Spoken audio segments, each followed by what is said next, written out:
Hello from the MashpeeTV Channel 99 studio. I'm Chris Boyd, a Mashpee resident and business owner.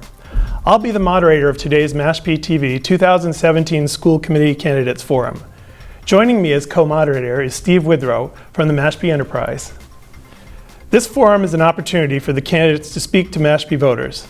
The questions I'll be asking were submitted by community members, including parents, students, the news media, civic leaders, and other interested citizens of Mashpee. From all the questions submitted, we have selected those that best cover the range of issues that will be facing members of the Mashpee School Committee and those that will allow voters to better know the candidates seeking to serve on our school committee.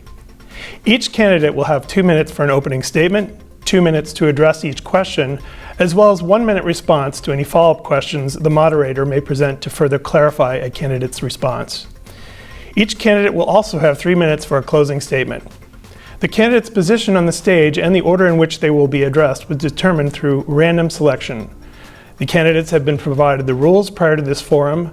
We'll get to the first question shortly, but first, let's meet the candidates. Christopher Santos, Nicole Bartlett, and Brian Whedon. Thank you all for being here. Each candidate has 2 minutes for their opening statement. The candidate's order was chosen at random earlier, so Chris Santos will begin with you. Thank you very much. First, I want to start off by thanking MashpeeTV as well as the Enterprise for having us here today.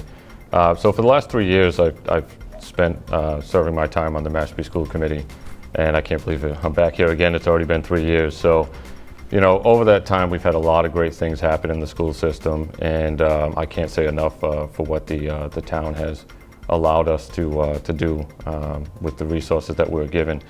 And, you know, just like with anything else, when you're in this type of position, you're not going to satisfy everybody. That's an important task.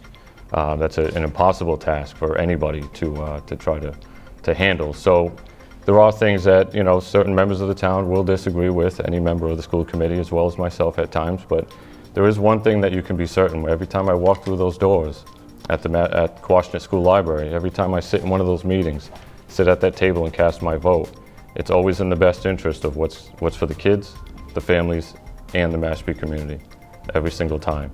So on May 16th, I'm asking that I get returned to my seat on the Mashpee School Committee from the voters of the town, both humbled and honored to be in this position now, and I look forward to hopefully continuing that. Thank you. Thank you, Chris. Now we'll hear the opening statement from Nicole Bartlett. Thanks, Chris. Thanks, Steve, and certainly Bill for hosting us here at MashpeeTV. I'm passionate about the education of our children because I believe it's the foundation for success in life. Whether it's how you build relationships, how you deal with challenges, how you treat your elders, or how you master new skills and information, our kids learn as much about the world when they're in school as they do when they're out of it. I've pursued education and new experiences my whole life, and I plan to bring that curiosity and willingness to learn to the Mashpee School Committee.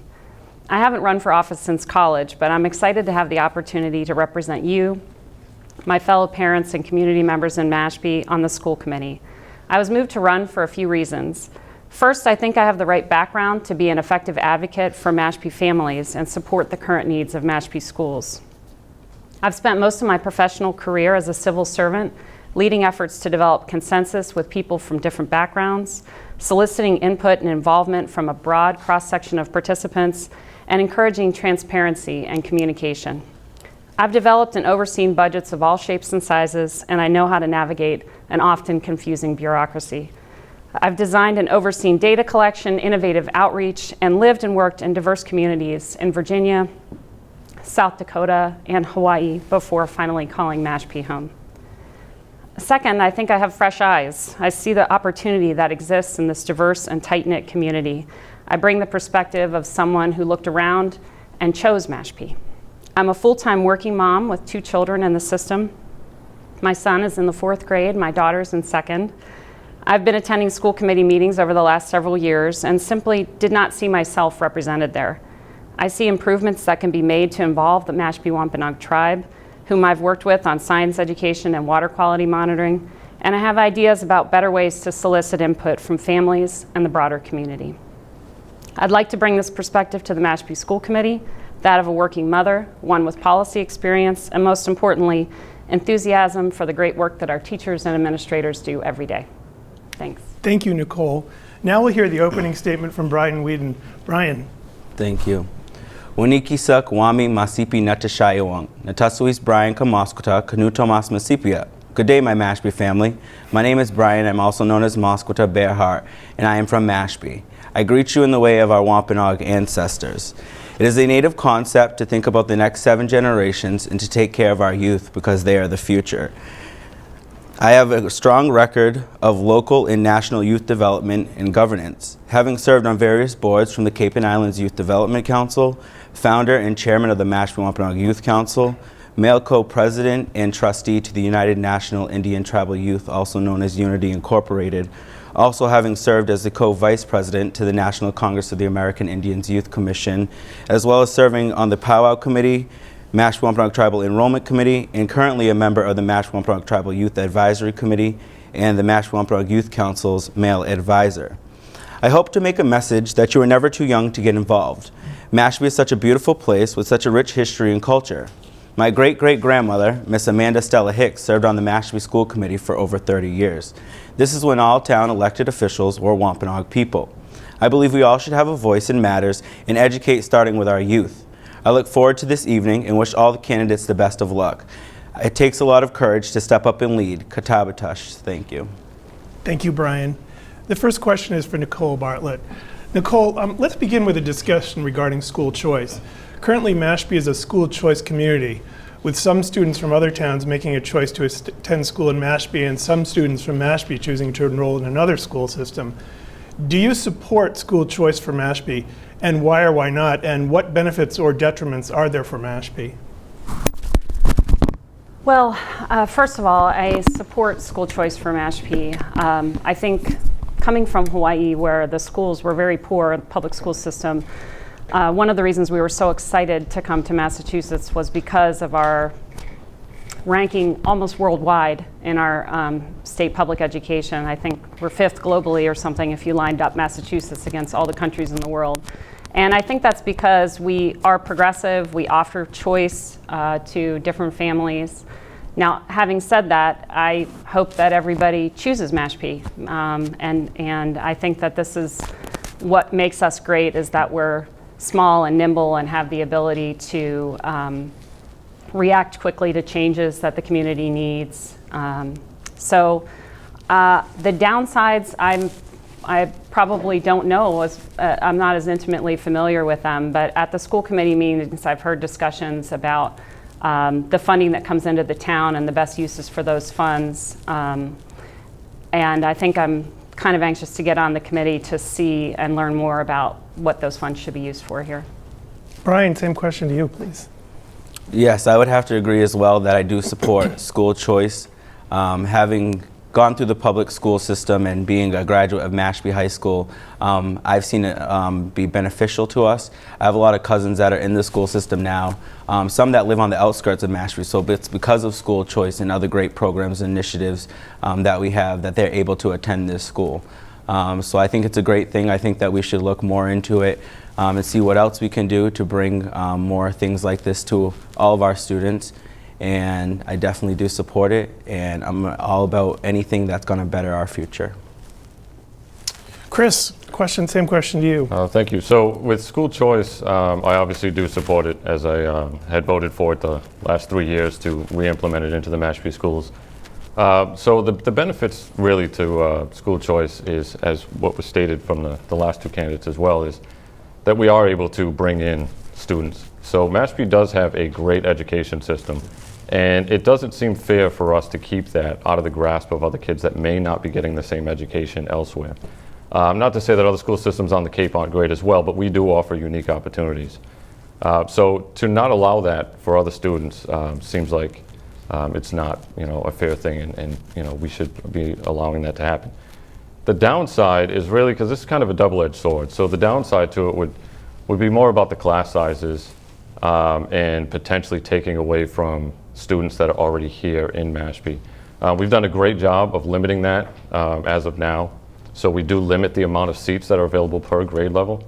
That does a great job of limiting class sizes and things like that, so we're not overwhelming the teachers as well as taking away from the students that are current Mashpee residents. As far as the money that is gained from that, it is used for betterment of the classroom opportunities, the after-school curriculum activities, and some other things that have yet to be identified. I know the Chromebooks was a big project that we had undertaken with the school choice funds. So overall, it is a great program. It does need to be managed properly in order to be successful, but in the end, it's something that I will support in the future. Brian, I wanted to address the next question to you. It was recently reported that the waiting list to attend Sturgis Charter School is 540, and the wait list for Lighthouse Charter School is now over 100. Some say this is an indication that many parents are dissatisfied with the public schools. Do you agree there is some level of dissatisfaction with the public schools? And what can you do as a school committee member to help alleviate any dissatisfaction? Thank you for that question. I do believe that we have some faults and flaws within our school system in our district. Having gone through the school system, I've seen it firsthand and encountered it through Mashpee High School as well as at the Kenneth C. Coombs School. So something that I can bring is a doer. You throw me into a situation and I'll get it done. And that's what I'm looking forward to doing, because like I said, it's not about what I want, it's not about what you might want, but it comes down to, is this the best for our children? Is this the right move? Like they said previously, thinking about the next 7 generations, we can make impact on the future to come. And that's something that we really need to look into. So if they're looking into other schools, I think that we definitely should be looking and seeing, why are our children going out of our school district? Why are we losing these funds and these dollars? And see what kind of programs and classes we can bring here to bring them back home. Chris, do you agree there's some level of dissatisfaction with the public schools? And what can you do as a school committee member to help alleviate any of that? All right, so as a whole, speaking in public schools in general, absolutely, there's flaws in it. We'd be naive to say there isn't. I think the biggest issue with it isn't necessarily the schools, especially when we're talking in Mashpee. It's really the unfunded mandates that come down from the state and the federal government. So there is a lot of things that we're constantly trying to sidestep and get ahead of, while we're also getting these policies and mandates coming down from up high, telling us how we have to run our schools. As a school committee member, the best you can do is try to figure out, if there's any kind of way you can work around those, work with the resources that you have, try to figure out what new programs you can implement to better serve the current students and the families that are in the schools. The administration is very, very important. I believe right now we have a solid administration in place. But yes, absolutely, in the general speaking of things, the public schools definitely need some help, and the federal government and the state government is not helping us at all, which is why the big push for charter schools and private schools is really happening right now. So, in this position, it's important to try to stay ahead of that and maybe change that mindset. Nicole, do you feel that there's a level of dissatisfaction with the public schools? Well, yeah, it's sort of the social whipping child for society's problems, but I'm a product of public education, so obviously I really believe in it. And I think it's really a great advantage that the #1 school in the state happens to be 20 minutes up the road. I think it'd be crazy if there wasn't a long waiting list, but we know that as long as there is one, there are a lot of kids who won't get in. And I think we have an opportunity to talk to the folks at Sturgis and find out what they do that makes it so great and what we can adapt and utilize in the public school system that would fit with and in between all the mandates and requirements that we have as a public institution. When we first arrived on Cape Cod, that was just about the time a lot of schools were closing and some things were changing. And I feared for the fate of the public schools on the Cape. I certainly didn't want to lose more districts. And so I think that Mashpee has really distinguished itself in that time, upgrading to the level 2 status and also just continuing to innovate. And I don't see why we can't even progress that further and accomplish more as a community here. Steve has a question for Brian Whedon.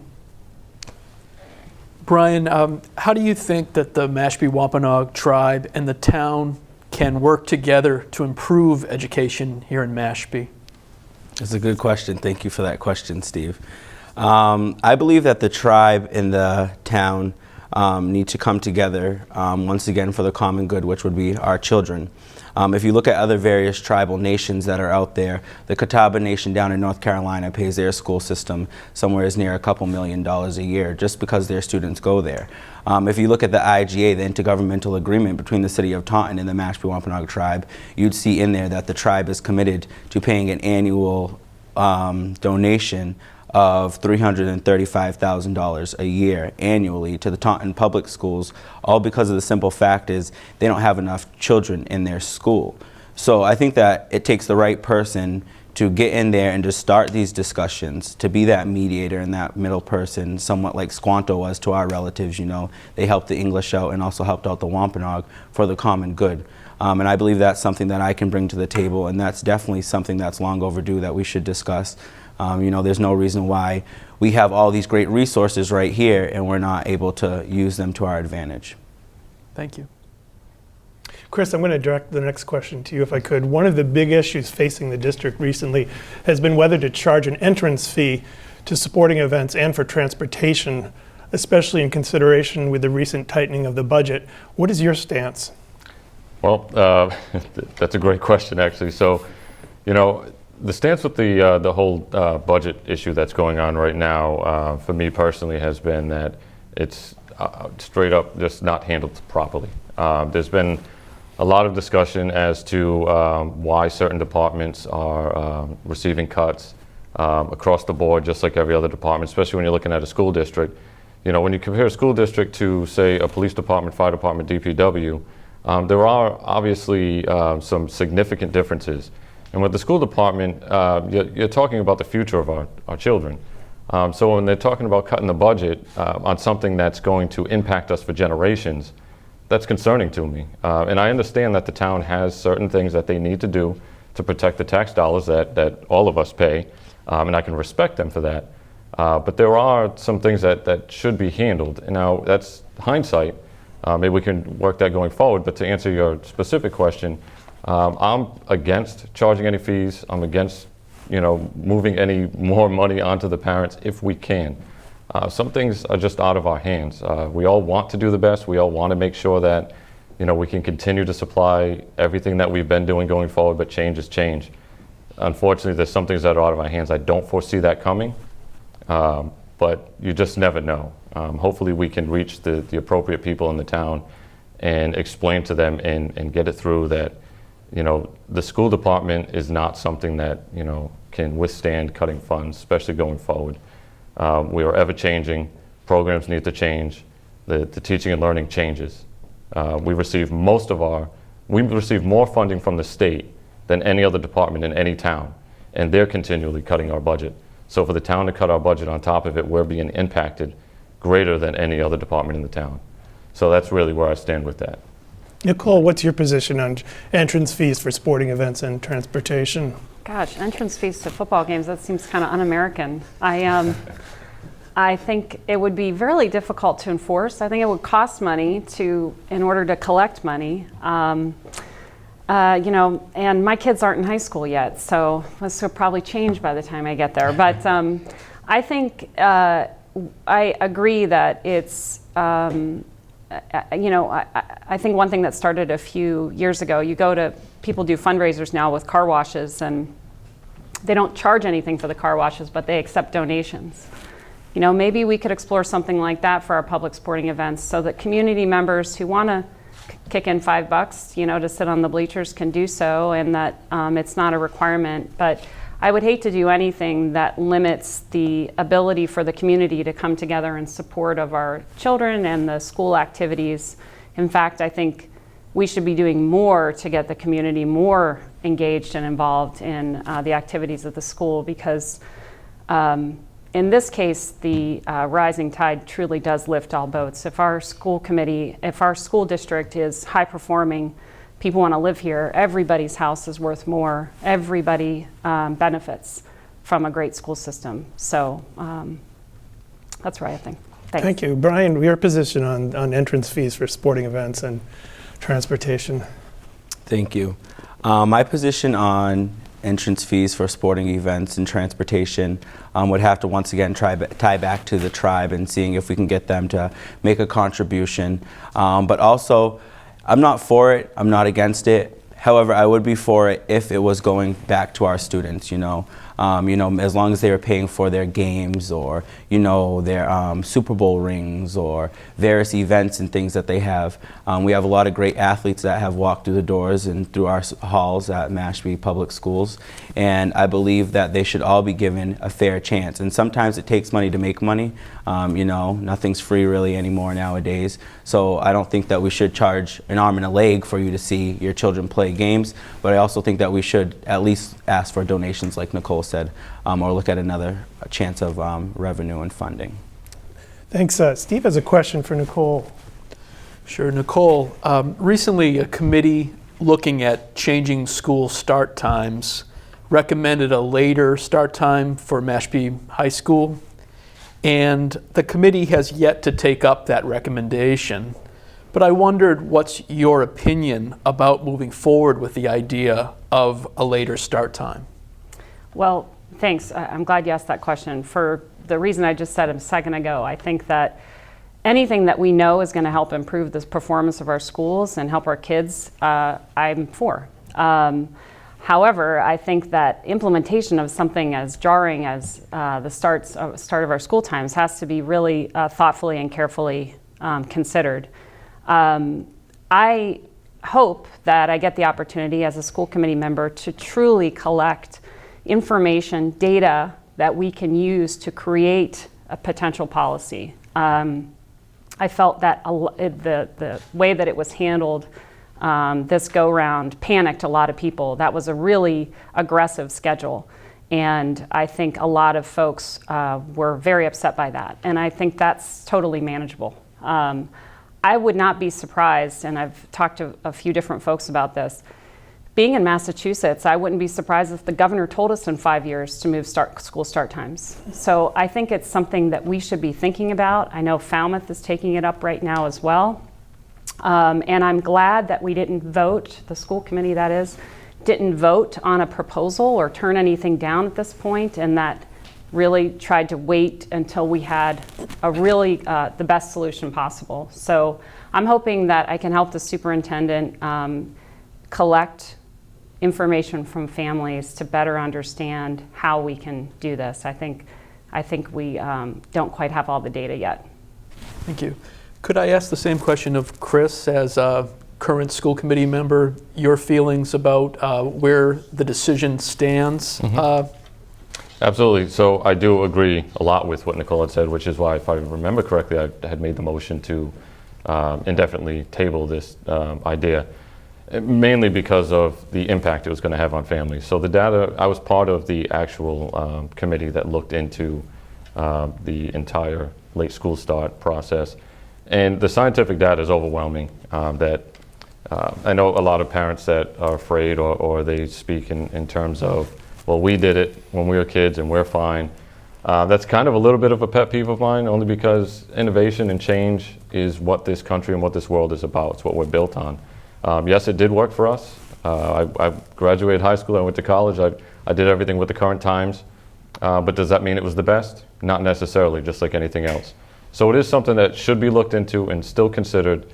It's very, very touchy. It's very difficult to put all this together without a severe impact on the families. I will not vote on something, no matter how good it is, that's going to impact that many families, because even if it's going to help in education, if it's going to impact home life, that's as equal, if not more important.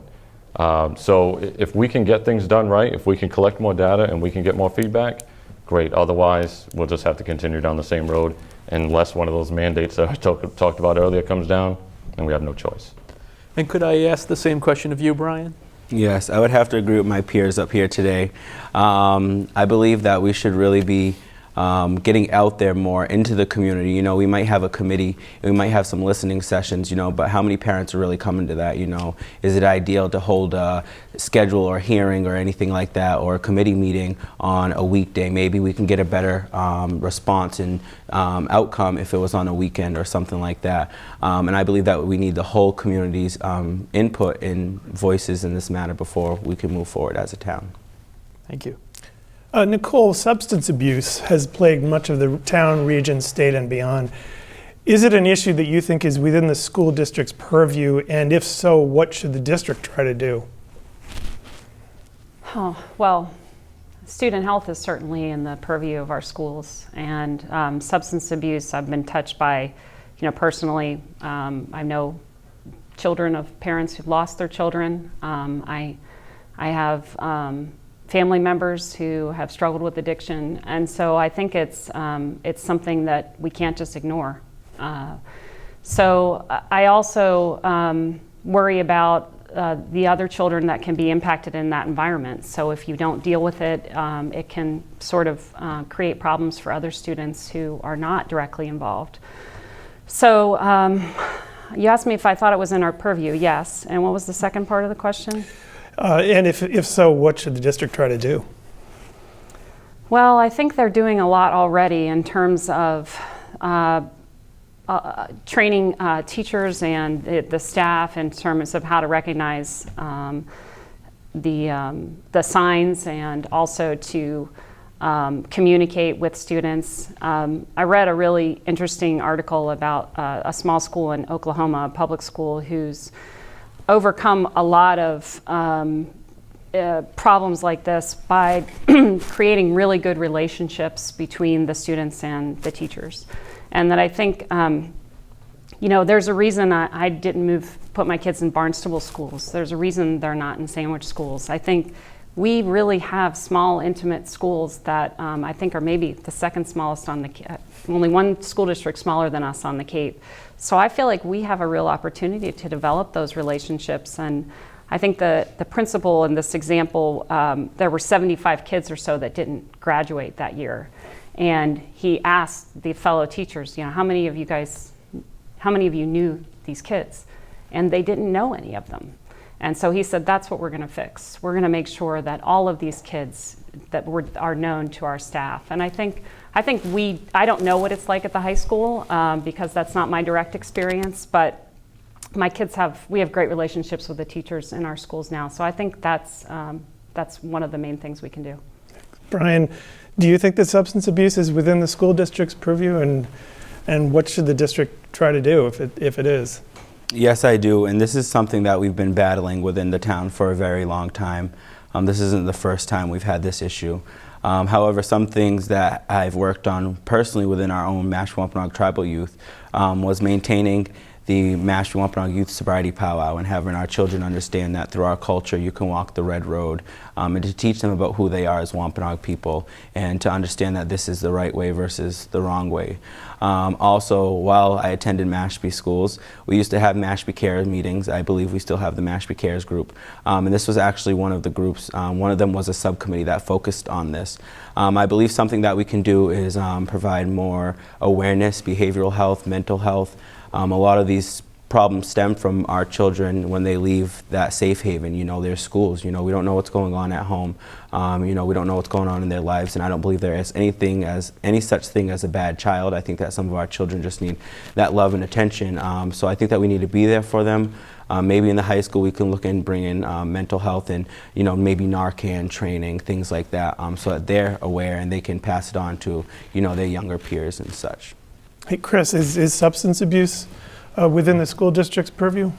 Yes, it is. So when you're talking about children in substance abuse, it's usually in regards to prevention. You want to catch them at an early enough age, and, you know, inform them of things that are going to arise. And a few years back, I organized the Cross Cape Relay for heroin addiction. And during that time, I came in contact and met a lot of different people. A lot of them had children that were touched by addiction in one way or another. And surprising to me, and a real eye-opener, was how many of them were sports injuries that were prescriptions from doctors. Now, obviously at that high school age group, sports are usually in the high school. So it's not the schools that are prescribing the drugs, but those students, the athletes, need to know, as well as the parents especially, need to know what the risks are involved if an injury was to occur, over prescribing medicines, and to flag that. Because a lot of times the doctors unfortunately won't pay attention or don't care if they overprescribe. That's just the world we live in, unfortunately, and the parents need to be on top of that. And a lot of times the schools need to educate the student in order to educate the family. So yes, in that regard, absolutely, but a lot does fall on the families, but we need to keep up with early prevention, catching the kids at an early age, letting them know what's going on, what they might see, and how to keep it out of their house. Thanks. Brian, I'm going to move on to sort of the future, overarching sort of themes. What do you see as the biggest challenge facing the school district today, in the near future, long term, and what ideas do you have to address those issues? Something I see facing our school system in the future would definitely be, this is a hard question, but I think it's our students, and losing them to other schools or the charter schools. I know charter schools is a big push, especially under this administration. So we should definitely look forward into, providing other initiatives and technical training, things like that. We're talking about a lot of things that are going on. We're talking about, the Cape Cod Tech and possibly pulling our students out of the tech, and all these other things that are going on. So this is going to affect them in the long haul. The tech started out with, they sent children there that had behavioral issues, and now it's one of the best schools that you can find, with their health care and agriculture and so on and so forth, and they prepare our children for the outside world. Sometimes, some of our youth will decide not to go to college, so it's upon us to also make sure that they're ready for the outside world. So I think that we need to look into other programs and initiatives that we can bring to better educate our youth, so that when they're out there and they become young adults, they're very prepared for the world. Chris, what do you see as the biggest challenge facing the school district today, future, long term, and what ideas do you have to address those issues? Actually, towards the end of when Brian was speaking, he pretty much hit it on the head there. So, for the history of school systems, we've always pushed everybody needs to go to college, everybody needs to go to college, to the point where a lot of children feel that if they choose not to go to college, that they're failing, that they're failing the system, they're failing their families and their future, which is not the case. College isn't for everybody.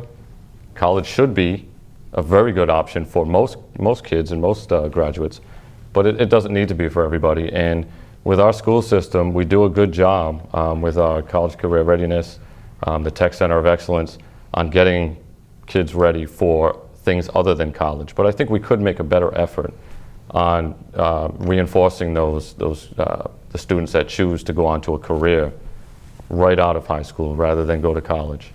A lot of technical opportunities out there. Cape Cod Tech did expand and did grow because of that mindset. And we need to take advantage of that.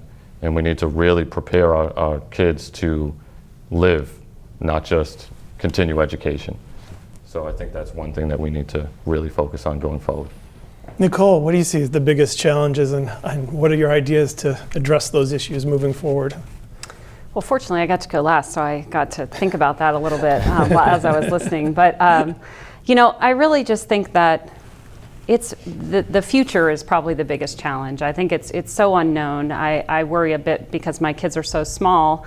They're growing up in a world that I learned how to get used to myself in terms of the advances in technology and the connectivity and access to information and people and things that we were never even came close to. So I think there's a few things that we can do. The first, I agree with what Chris said about, college isn't for everyone. And as someone who had to borrow heavily to go to college because I came from, a working class family, it's not something you should do unless you really want to do it. And I think we're really fortunate to have the technical schools so close, and that is an opportunity for our kids. I was listening to something today that, that said in Boston there's only one technical school. And I thought, gosh, that's crazy. I'm so glad we have one on Cape Cod and that people, that the kids have that option here.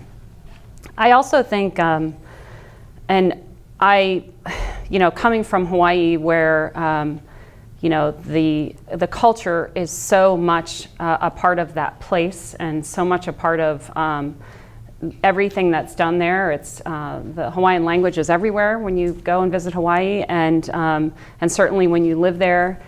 I find it a missed opportunity that we are so disconnected from a federally recognized tribe that exists within the town. I was at a meeting recently where I learned a bit more about the history of that federal recognition, and when I learned that in some ways is the relationship between the town and the tribe as a federally recognized entity is really still in its infancy, I guess I started to appreciate not the challenges, but also the great opportunity that presents. So I love learning about a lot of the things that you guys do with your youth, with environmental education. I've been involved with the Preserve Our Homeland Science Camp, and I want access to that for my children.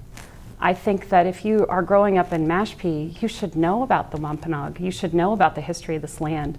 You should know about traditional Western science, but also know about the traditional ecological knowledge that their children are learning and that are very much a part of their culture. So I think that that's a tremendous positive that we could offer that's unique to us, and that's not going anywhere, and it's totally sustainable. So that's what I hope we get a chance to do. Steve has a question for Chris Santos. Steve. Chris, this is a two-part question for you. First off, what is your proudest accomplishment during your term on the school committee? And then what do you think is the biggest challenge facing the committee itself going forward? Not so much the district, but the committee as a board. Well, the first question is really difficult to answer because every day, and I know it sounds cliche, but every day that we go into those meetings is you feel proud, you feel accomplished, you feel like you're doing something for your community, you feel like you're doing something for the kids and the betterment of the future for everybody. And I can't say enough about that. At the same time, it is very challenging. There are a lot of times I'm not home for dinner. There's subcommittee meetings, there's events that are happening at the school. The meetings run late, 4 or 5 hours sometimes. And it's tough. It's tough on myself, not being able to see my kids as much some days. But at the same time, they understand, they know I'm doing something for the betterment of their future as well as everybody else, and I understand. And I appreciate everything they do to accommodate for that. As far as the committee, any challenges for the committee itself, it's, right now I think we're in a great spot. We have some fantastic committee members. It's a catch-22 because sometimes you see the disagreements, but disagreement is good. If you don't have disagreement, that means you're not getting anything done. Not everybody's going to agree with each other all the time. If you do, then you have a problem. So if you watch any of our meetings, you see there is a lot of back and forth and there's a lot of disagreement, and I think that's a great thing. Really the challenge with any elected committee is going to be the changeover. Obviously we're going to have at least one, potentially 2 members change over this year, and next year the same thing. So there is a lot of potential rotation, and that's probably the biggest change, biggest obstacle for our committee as well as any. Thank you. Cape Cod Regional Tech came up earlier, so I'm sure none of you will be surprised that I bring this up. Nicole, Mashpee is a long-term member of the Cape Cod Regional Technical School in Harwich, and currently over 50 students from Mashpee attend this school. The Regional School Committee is proposing the construction of a new facility at a cost of $140 million. Mashpee's share is estimated at $18 million over 30 years, which equates to about $600,000 per year, or an increase on the tax rate of 12 cents per thousand of valuation. A debt exclusion election is to be held in October. Will you encourage voters to support this debt exclusion? Well, that's really specific, Chris. I'll be honest, the technical school is, I'm really not there yet with my kids. I think you would see a huge revolt if that option were taken away from families in Mashpee, and I know I've met older siblings who attend and are really excited about the education they're getting there. So I really don't know enough about the numbers to to say one way or the other at this point. I would seek to kind of better understand the situation. But I think the biggest challenge that this school committee has over the next several years is going to be budget.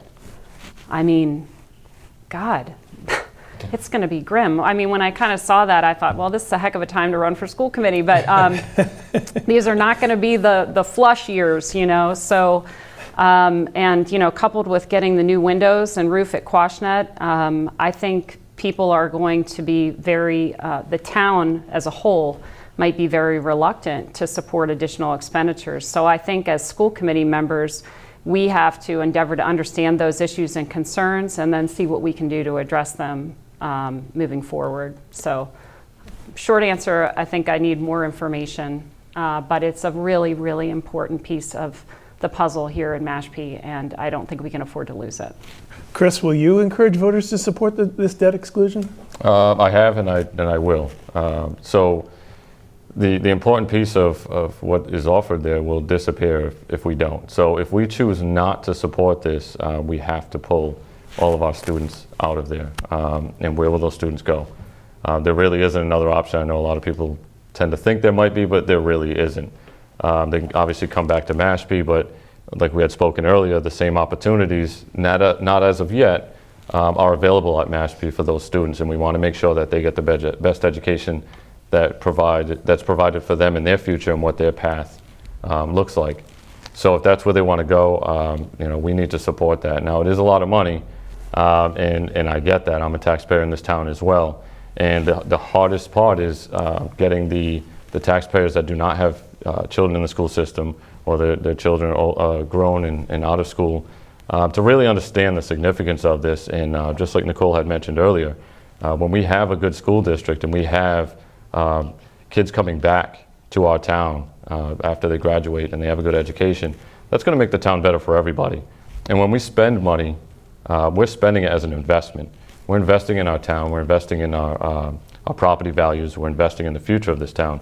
If we choose to cut that now, you know, who knows what kind of chain reaction that's going to set off.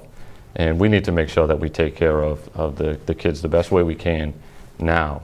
Even if it costs a little bit, costs a little bit more, you know, you got to look at it. It is a fantastic investment, and we need to stay with it. And I absolutely will support it until that vote is done. Brian, how about you? Will you encourage voters to support the debt exclusion? Yes, it takes money to make money, kind of like Chris said. So, you know, I don't think that we can really put a price tag when it comes to our children and their education.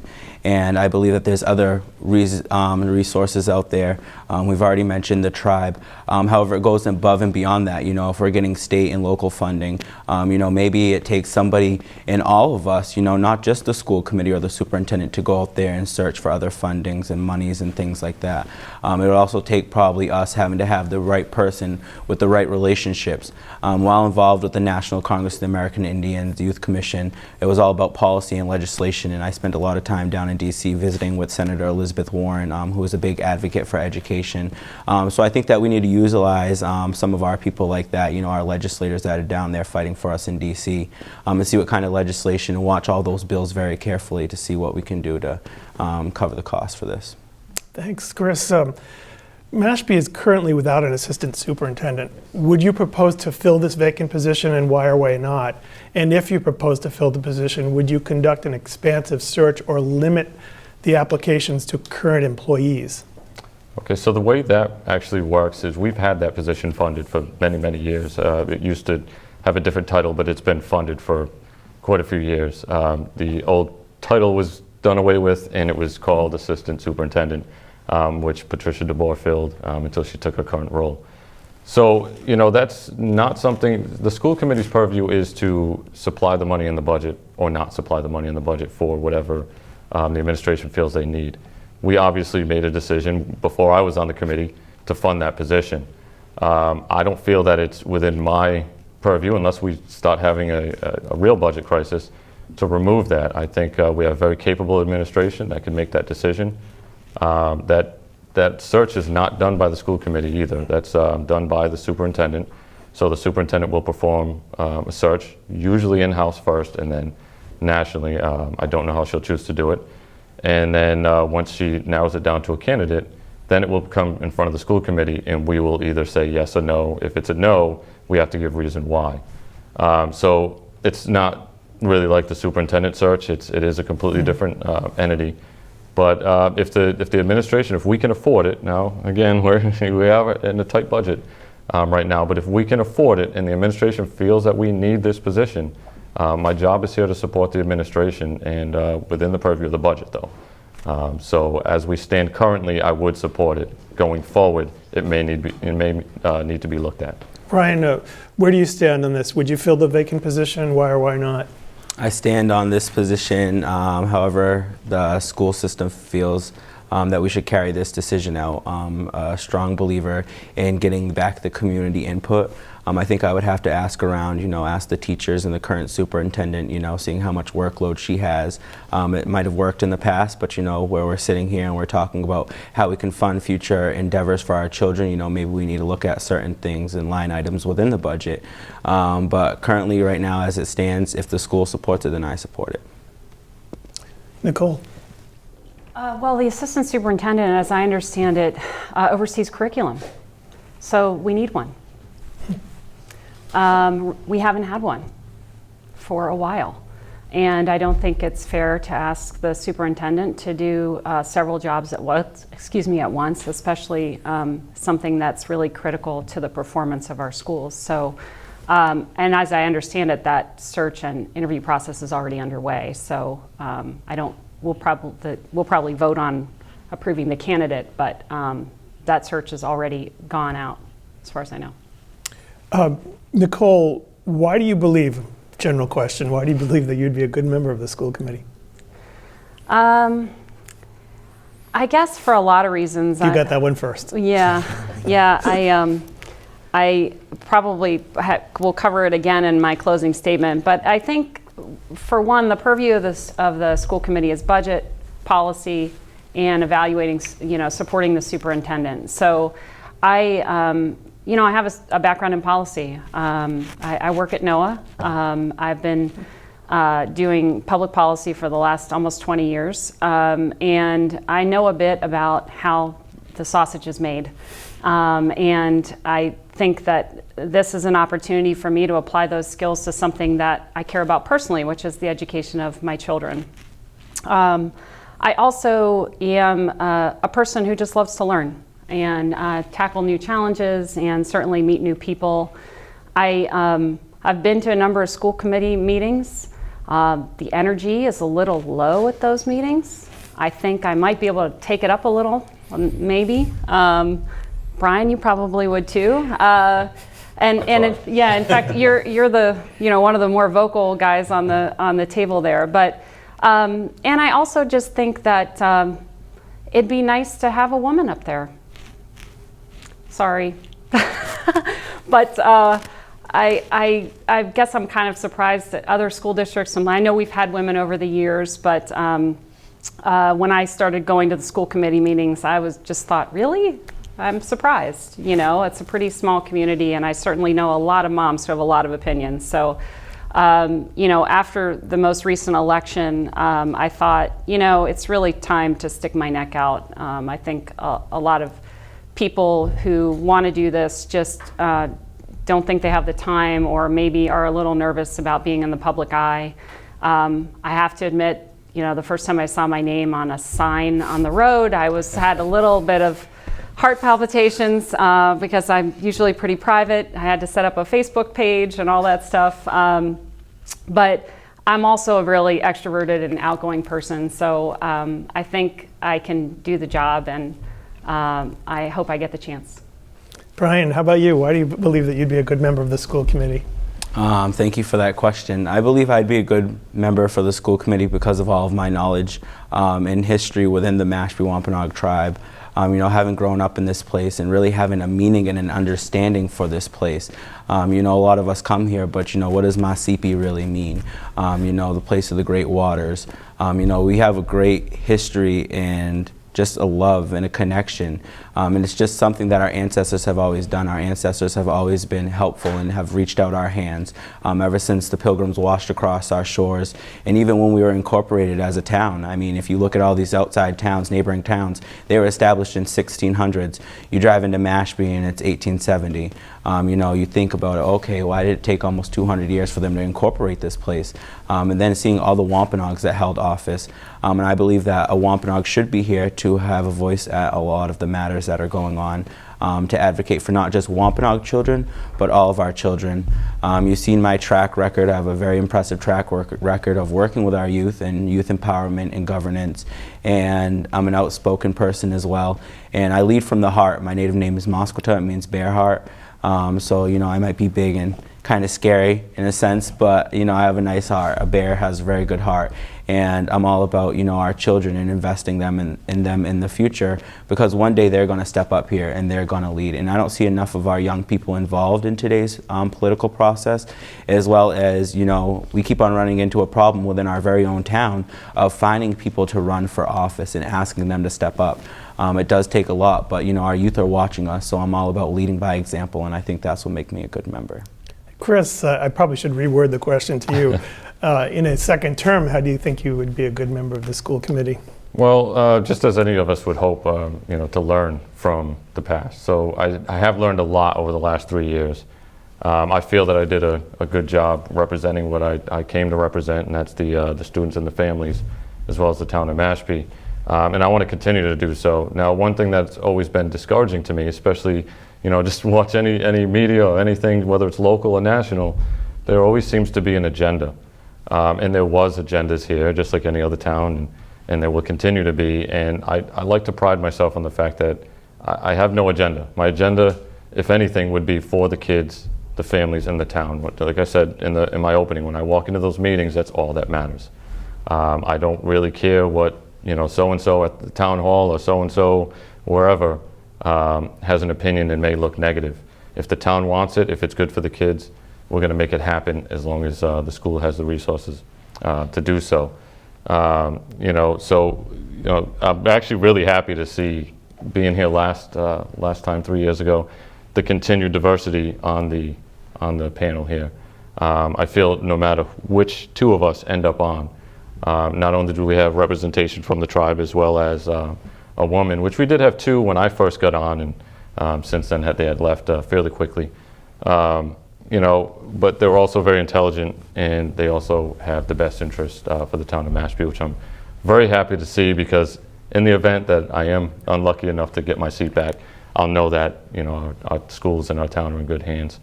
So I'm happy to see that. Thank you all. That concludes the Q&A portion. Now we're going to hear closing statements. Brian. Okay, thank you. Well, we've come a long way from a one-room schoolhouse to the Samuel G. Davis School, which now houses our town hall, to the Quashnet School, which was once Mashpee Middle School, where President Bush visited, or the Kenneth C. Coombs School, and more recently, our Mashpee High School. How many people can say they are graduates of Mashpee High? We've covered a few things this evening, and this is the last time tonight I will say it's all about the youth in our future. We have so many opportunities within our school district. All third graders across the nation are required to learn about the Wampanoags in the first Thanksgiving. The city of Southampton in New York are working with the Shinnecock Indian Nation, their neighbors, to develop Shinnecock Indian cultural curriculum for the students of Southampton. We should be developing Wampanoag curriculum for all students. We have the opportunity to lead the nation in education.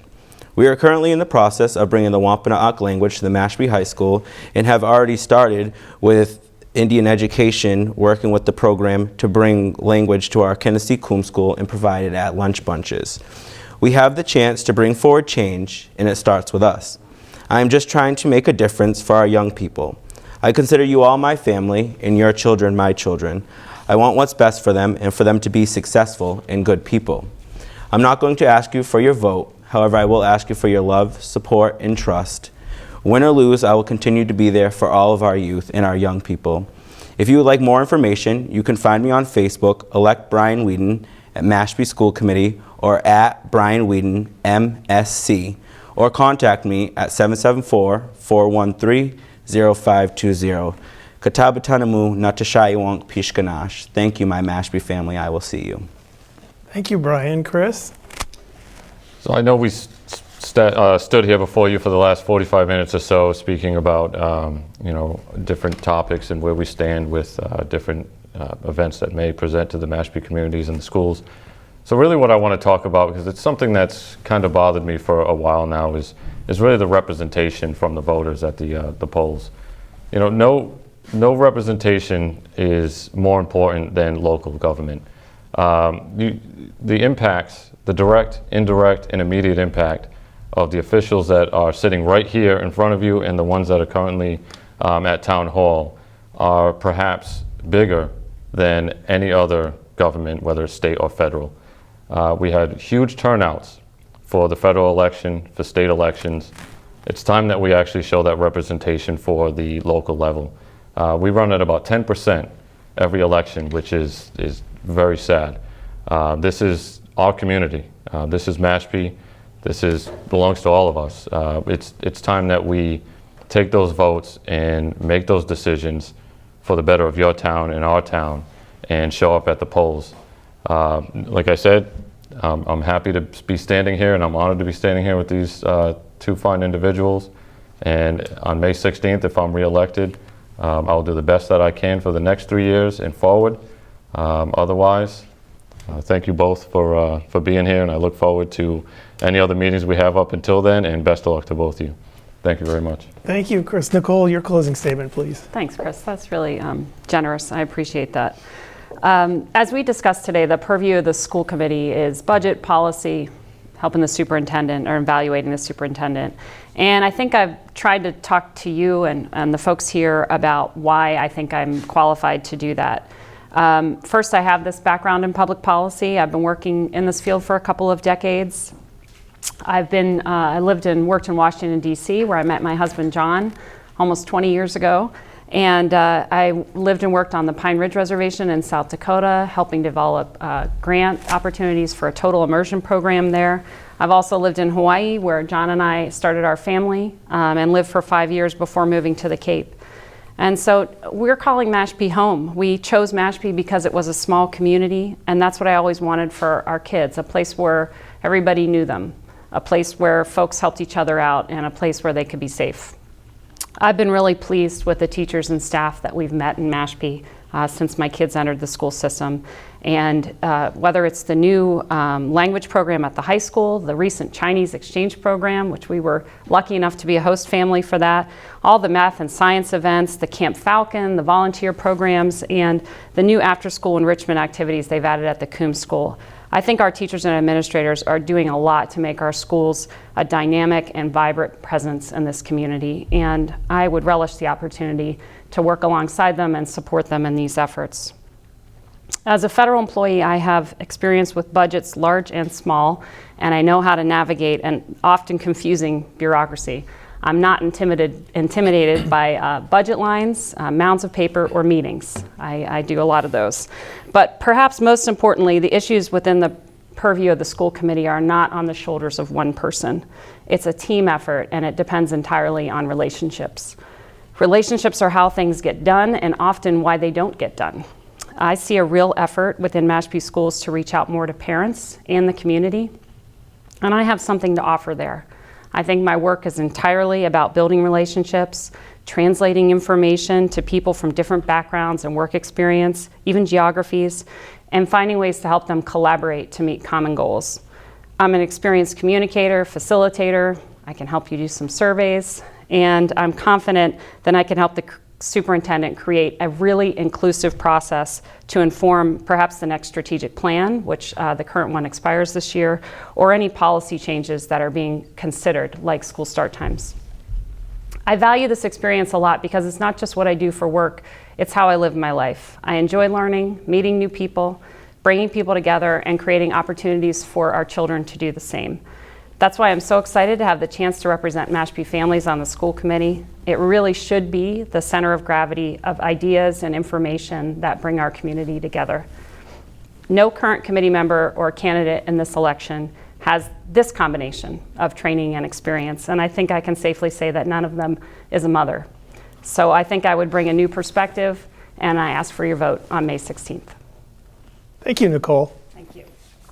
That concludes Mashpee TV's 2017 School Committee Candidates Forum.